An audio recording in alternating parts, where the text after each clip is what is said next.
मा shoot तौनी हाबने तयंगे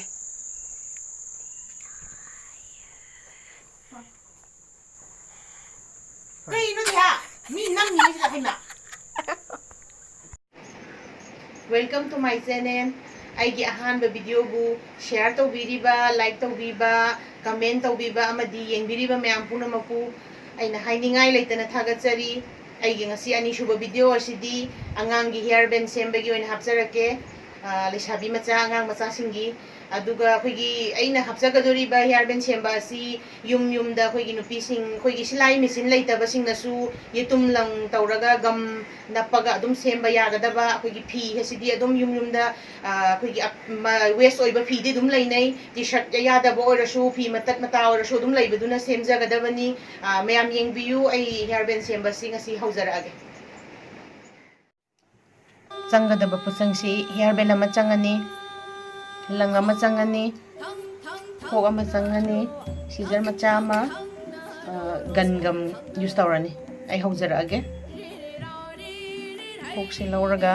lung से सुमाई सांगबा अमा कक्पीरो अदुगा माई मयाई सिदा हपचिनबिरो आइना पायरगा थंबिरो सिगी मचिनसिना स्माइनी येटपीगदबनी सिजे हाइपेट काउंट तौबियो हाबदी निपान मापन मुक सेमकदबनिना लोइमक तो चावबो माननबा आई 50 दा कट तौजरगे दुगा ngसाइगी मयाइदा हाबखिबा लंग अन्नी दो स्माइन तौरगा मयाइसिदा पुसिनबिरो अदुगा स्माइन अमतंग कीबिरो अनिरक कीबिगनो स्माइन अमतंग कीरगा लौथोकपिरो किसिनगरगदी कनो तौगिनी लूज ओइगनी अदुना लौथोकपिरागा हाइन थंबिरागा कन्ना किसिनबिरो अमुका किसिनबिरो समदोन थोसु की अनिरक कीबियो नांथोक्तनबा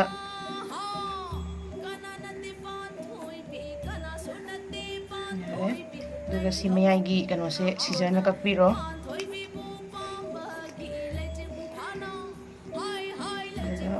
सुमाइन तौरगा मागी मानदब मैम से सुमाइना कक्थत्पिरो सि लेजरे अमा सिगा चप मानना पीस निपान मापन मुक सेमबिरो आई निपान लेजरे निपान सेमजरे गन से तौरगा कोई सि गेप खितंग थादोकपिरमनी अदुगा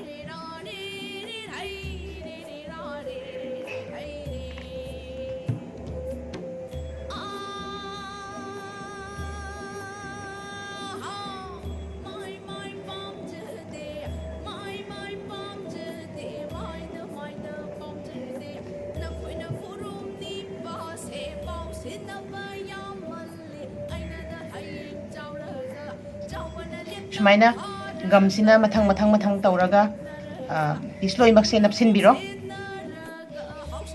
हेयर बैंड लोइजरे पूरा नपजरे मथंगी आइगी सेकेंड हेयर बैंड जिसु चप माने पोम से खरा चाहनबै वानी साइगिदुना खरा अपिकपने सिसिना खरा अचौबनी अदुना चप माने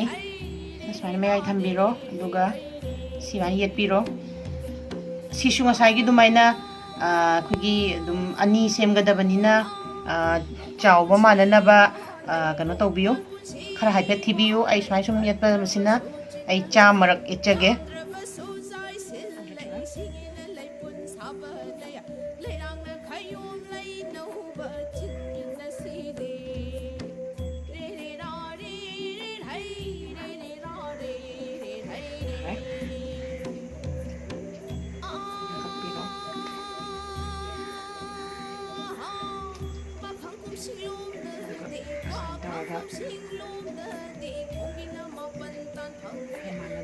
सेंबिरनी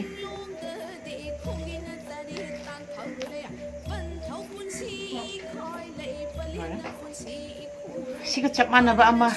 अनि संगदबनी सिगा चप मानबा अमागा सेंबिरो आई अनि सेमजरे सि हापनबगी हेयर बैंड से आई मचु चप माननबा लंग से येसिनजरगा सेमजगे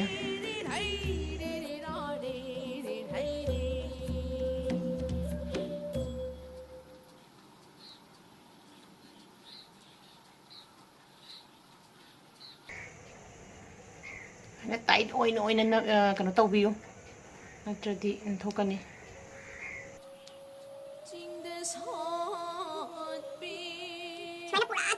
सिना राउंड पूरा येपिरो अदुगा सिसे नपसिनगदबने से पूरा राउंड येप लोइरे हाइफेट नपदो मपा खंगनबा कहीं शिशु मचू मानागरे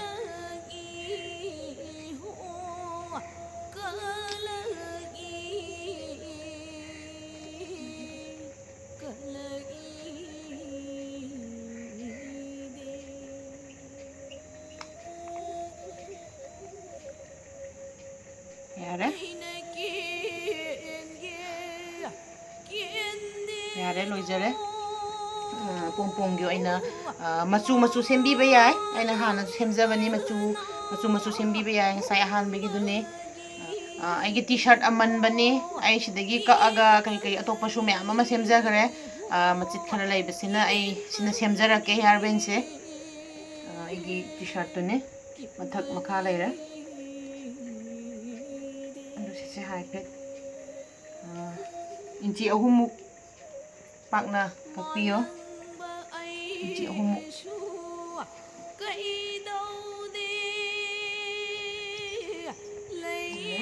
किसी अनि लेसे सिसे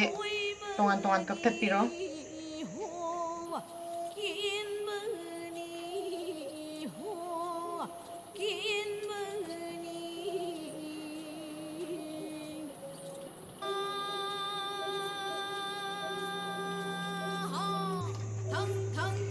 होजी पीस अमा अनि अहुम मरी सुरे आई पीस अहुम खतंग लौजगदमने लांगागा लोनजगे पीस अमा आई थमजरगे पीस अहुम खतने आइना लोनजगदबसी पीस अहुम सिना मरक्ता अमुबसे थंबिरगा मरक्ता अमुबसे माना हापिरो अदुगा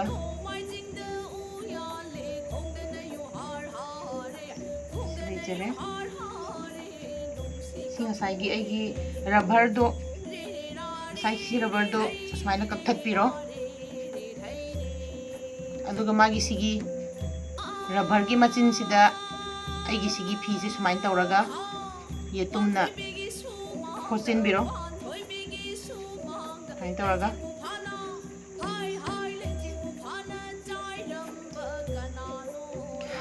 खोसिन घरे अदुगा सी सुमाइन तौरगा लोन बिरो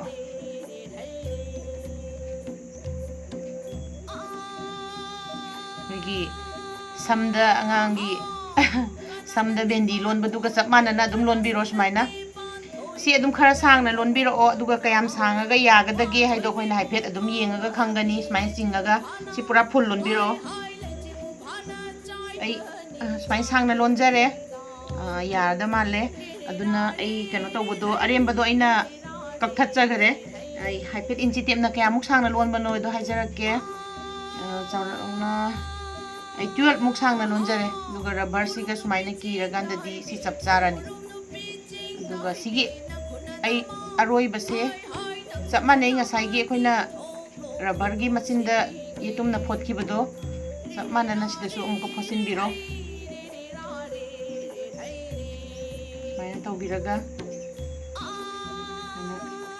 कन्ना फाजिन बिरगा येतुमना सुमाइन तौरगा अदुम फोसिन बिरो साइड मा लुसिन बिरो अदुगा लोइरा अदुगु सी चप मानना आइगी अतोपा फी टी-शर्ट अतोपा सिंगना सेमजबनी सुमाइना लांगा सेमबीबजु याय सुमाइना मचु अमा खक्तना तौरगा सेमबीबजु याय आई सुमाइना सेमजरे मचु मचु मथंगी अमु चरागे अइना होजिक सेमजगदोरिबसी हनकदी हेयर बैंड नते चुमना अचंबा रबर से अखोई चमचमना पुनबदी खितंग फजदे अदुना अखोई सुगुम्बा फी नेट की ओइबा मतक अमा ओरसु खितंग सुमाइना बु चावरदे अदुम सिसिना अखोई रबर सिदा हापसिलगा आई सेमजरके चमचमना पुनबा अमा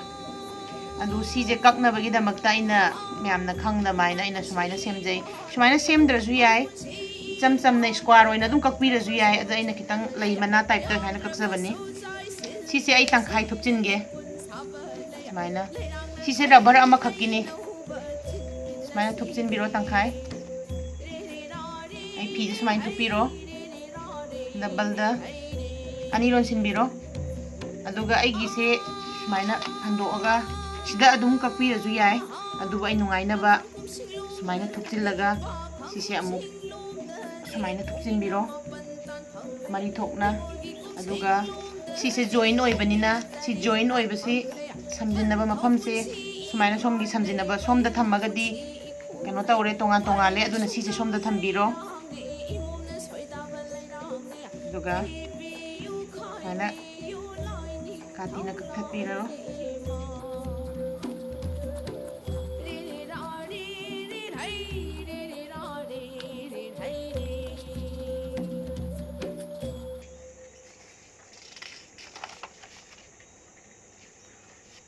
ꯂꯩꯔꯦ ꯔꯕꯔ ꯑꯃꯃꯝꯒꯤ ꯑꯃꯃꯝ ꯑꯗꯨꯒ ꯁꯤ ꯔꯕꯔꯁꯤꯗ ꯁꯨꯃꯥꯏꯅ ꯇꯧꯔꯒ ꯔꯕꯔꯁꯤꯗ ꯑꯗꯨꯝ ꯁꯨꯃꯥꯏꯅ ꯍꯥꯞꯆꯤꯟꯕꯤꯔꯣ ꯑꯗꯨꯒ ꯌꯦꯇꯨꯝꯅ ꯐꯥꯖꯤꯟꯕꯤꯔꯣ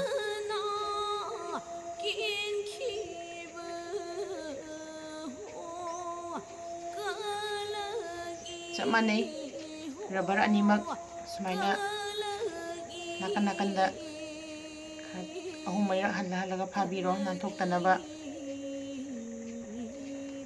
इतुम फोचिनबा लोइरे आई सुमाइना अनी से चप मानना अदुम फोचिले कोई अंगांग द कोई नाकन नाकन ग पुनबा यानबदो सुमाइन तौदना नेट की फीसिदा कोई मचु मचु लेबा सिंगदो सुमाइना अदुम सेमबीबा याय मचु मचु सुमाइना सेमबीबा याय इनकी मथंगी हेयर बैंड आई हेयर बैंड अमनबा म लेजबनी अदुगा काटी अमा चंगनी अदुगा फीना तौरसु याय अदुबा इगिसे बुकरमनी पीस अनी हुम कपिरो राउंड राउंड दा अदुगा हुजिकांदी नेट की फीसे अखोइना कैनोमगी अदुम तुबा खोतबा तौनबा लैरुबसी सुमाइना लई हापा नत्रगना बटरफ्लाई नप्पा एम्ब्रॉयडरी लोनबा अदुमाइना अदुम लाकपनी अदु सिसे मतत मता अदुम अखोइगी लेमहौबदुनी सेना मांगहनदबिदा अैना थमजबनी अदु सिसे लईसे कक्थतपिरगा सुमाइना लईसे सिजरना कक्थतपिरो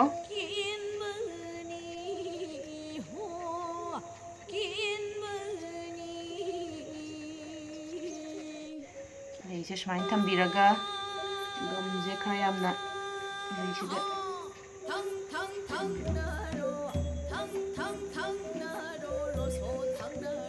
खितंग पैरपना हापजगे हापसिनबिरो अदुगा अमुक सि गमजे अमुक हेयर बैंड मथक्सिदा अमुक हापिरो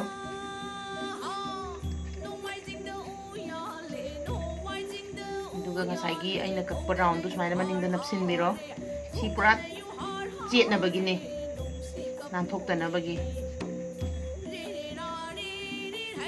सुमाइना नाकन सिदा सुमाइना अममम हानसु नपसिनबिरो अदुगा लोइरे नपचरे अहुमक ngसाइ इसम समबदो अंगांगना सि ओइदि खितंग फानिंगनी मेगी मथंगी हेयर बैंड से मेगी फी अनी फी से नेट ओरसु याय ओइद्रसु याय दो अैना अमना नेट ओइरगा अमना ओइद्रा अनी मतत मतत लौजरे खाना थंबिरनी खरा मखा ओइगदबसना खरा चाउना खरा चौबसना का अनी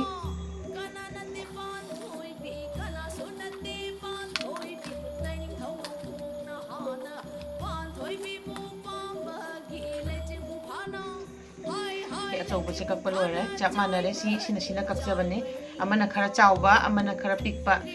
सिगी फीसे अैना अहानबा स्कर्ट सेमगिबगी फीदुना सेमजबने अई स्कर्ट तुगा सेट चाननबाना फी लेमहौबदुना अदु हुजिक लई सेमगदबने सिसे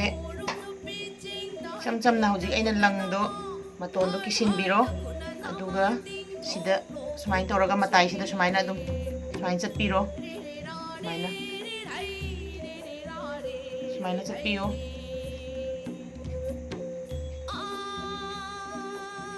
सुमाइना पूरा राउंड से चटपिरो पुलप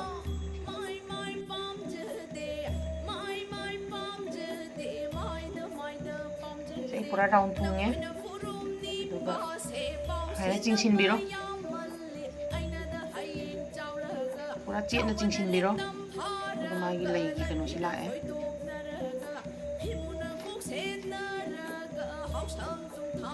अदुगा मयाई गिसि तुमना अनि हुम लख फुसिनबिरो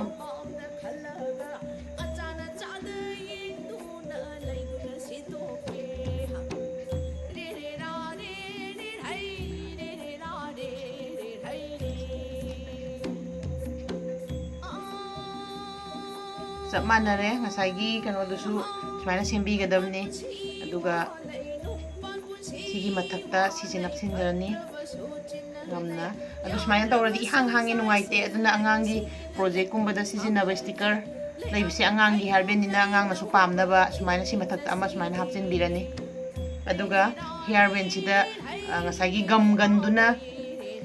sigi gam ganjina sumaina mathang mathang mathang napirani aduga sida napsin birani aduga loire ai hujin napsarage nappa loire hairband loijere hairband loire sumaina machu machu adum sembiba yai aigi mathangi hairband se phi ma changani scale ma changani chite boy shu yai yetum lang changani elastic changani sagi elastic tu taruk sang balobani aduga magi sigi phi sina double changadabani sigi sangba ani train thoi sangba 12 inch leire aduga si pak pasina elastic si ani sumaina sumain thammaga sumain thupak pa yana bagi laujabani elastic pak apak pa hap ke haraga na khara pak na kakpiba magi double thupaga taina ba khara extra logba aduga si sina 3 inch inchi ahum aduga 16 sangba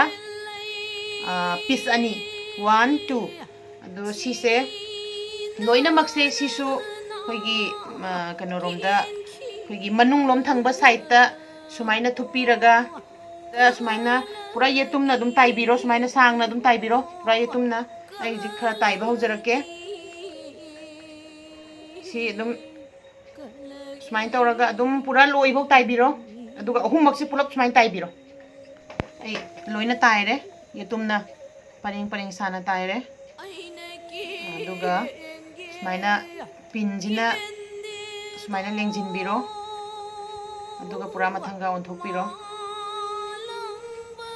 sise aina sima onthoga uchare do kano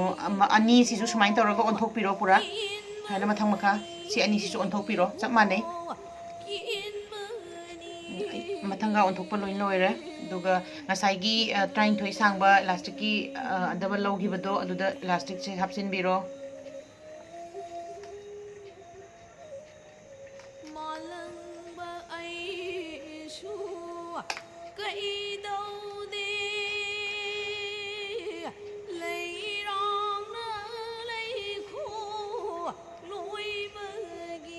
elastic se pura kano kitang kitang sumaina thambiu aduga pin se lokthokpiro thambiro aduga ngasai gi do aina sisu onthoksa gare adu sumain tangkhai thupiro sisu tangkhai thupiro aduga amma gi manungda si amma thupi sigi manungda amma se hapsinbiro sumaina aduga sumaina si portion sida thambiro aduga songi ngasai gi sigi si machine ani se chap manana sumaina paisinbiro aduga si khara sumain thupchillo sumaina thupchinbiro aduga sumaina khara pikna pairaga ngasai gi elastic ki phi se sigi manung se si se hapchinbigaro si sumaina hapchinbigaro aduga magi phi sina in mathak lomda pukhatpiro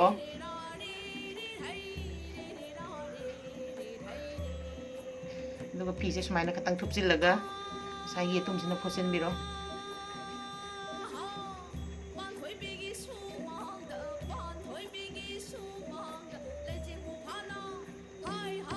sumaina adum pura round se photpiro si pura round se ma photpiro aduga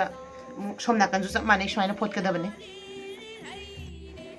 masagi som side ta ina pura itumna round photkibado som side ta su dumaina photle chap manana photle aduga elastic to sumaina chingbiro si chap manana mai kano se leina ba aduga mathak ta sumaina lere loire gi hairband semba loizare ꯑꯩꯒꯤ ꯉꯁꯤꯒꯤ hair ꯕꯦꯟ ꯁꯦꯝꯖꯕ